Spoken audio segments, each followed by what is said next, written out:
Hello అండి, నేను మీ భూమి. Welcome to my channel. ఈరోజు ఈ వీడియోలో మటన్ కీమా కర్రీ ఎలా చేయాలో చూద్దాం.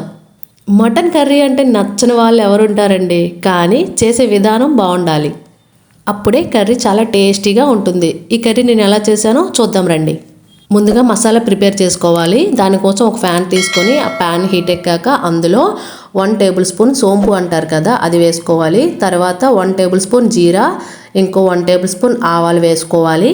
తర్వాత ఇందులోనే ఇక్కడ నేను చూపిస్తున్న మసాలాలు, ఇలాచీ, లవంగాలు, దాల్చిన చెక్క అన్నీ వేసుకోవాలి. ఇందులోనే ఒక బిర్యానీ లీఫ్ వేసుకోండి. ఒకటే వేసుకోండి, ఎక్కువ వేసుకుంటే చేదు వచ్చేస్తుంది. తర్వాత 3 లేదా 4 ఎండుమిర్చి వేసుకోండి. వీటన్నిటిని ఒక 50% వేయించుకున్న తర్వాత ఇప్పుడు ఇందులో 1 టేబుల్ స్పూన్ గసగసాలని యాడ్ చేసుకోండి. ఇవి మెయిన్ అండి మటన్ కర్రీస్కి. వీటన్నిటిని గోల్డెన్ కలర్ వచ్చేంత వరకు వేయించుకొని అప్పుడు పక్కన పెట్టి చల్లార్చుకోండి. తర్వాత ఒక కుక్కర్ తీసుకొని దాంట్లో కర్రీకి కావాల్సినంత ఆయిల్ వేసుకోండి. మటన్ కర్రీ కానీ మటన్ కీమా కానీ వండేటప్పుడు ఎప్పుడు కూడా కుక్కర్లోనే ఉండాలి. నార్మల్ ప్యాన్లో వండితే అది చాలా టైం తీసుకుంటుంది. ఇప్పుడు ఇందులో 1 టేబుల్ స్పూన్ గీ యాడ్ చేస్తున్నా. దీనివల్ల ఏంటంటే టేస్ట్ ఇంకొంచెం యాడ్ అవుతుంది. ఆయిల్ హీట్ ఎక్కిన తర్వాత ముందుగా కట్ చేసి పెట్టుకున్న ఆనియన్స్ని వేసుకోవాలి. అందులో ఈ ఆనియన్స్ ఒక 25% వేగిన తర్వాత ఇందులో ముందుగా దంచి పెట్టుకున్న అల్లం వెల్లుల్లి వేసుకోవాలి. మీ దగ్గర అల్లం వెల్లుల్లి పేస్ట్ ఉంటే అది కూడా వేసుకోవచ్చు, ఏం పర్లేదు. టేస్ట్ అయితే సూపర్ ఉంటుంది.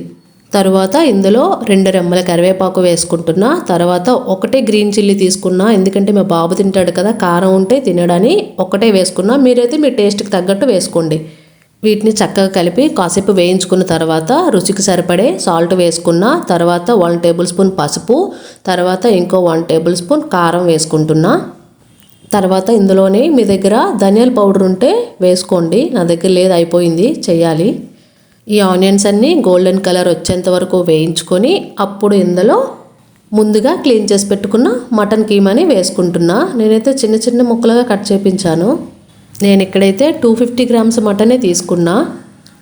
ఇలా మటన్ అంతా వేసుకున్న తర్వాత ఇప్పుడు ఇందులో ముందుగా కట్ చేసి పెట్టుకున్న టమాటోస్ని యాడ్ చేస్తున్నా. నేను ఇక్కడ 3 ఆనియన్స్ తీసుకున్నాను. సో టమాటోస్ కూడా 3 తీసుకున్నా గ్రేవీ కోసం.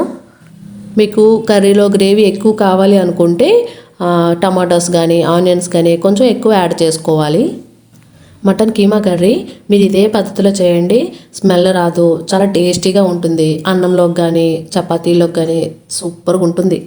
ఇలా అంతా చక్కగా కలుపుకున్న తర్వాత దీన్ని మూత పెట్టి ఒక 5 మినిట్స్ కుక్ చేసుకోండి, వాటర్ అంతా సపరేట్ అయ్యే వరకు. 5 మినిట్స్ తర్వాత ముందుగా వేయించి పెట్టుకున్న మసాలా ఉంది కదా, అది ఇందులో వేసుకోవాలి. నెక్స్ట్ ఇందులో ముందుగా క్లీన్ చేసి పెట్టుకున్న కొరిండర్ని వేసుకుంటున్నా. తర్వాత ఇందులో చిన్న టీ గ్లాస్ అంత వాటర్ని యాడ్ చేసుకోండి. ఎక్కువ వాటర్ వేయొద్దు, మటన్లో వాటర్ ఉంటుంది ఎక్కువ. మీరు కానీ వాటర్ ఎక్కువ యాడ్ చేశారా ఇంకా అంతే, కర్రీ ముక్కల పులుసు అయిపోతుంది. అంతేనండి, అయిపోయింది. చక్కగా కలుపుకొని దీని మీద మూత పెట్టి 4 to 5 విజిల్స్ వచ్చాక స్టవ్ ఆఫ్ చేసుకోండి. అంతే, simple mutton keema curry ready. మీరు కూడా ఇదే పద్ధతిలో ట్రై చేసి ఎలా వచ్చిందో కామెంట్ చేసి నాకు చెప్పండి. ఈ కర్రీ చపాతీలోకి కానీ రైస్లోకి కానీ చాలా బాగుంటుంది. Thanks for watching.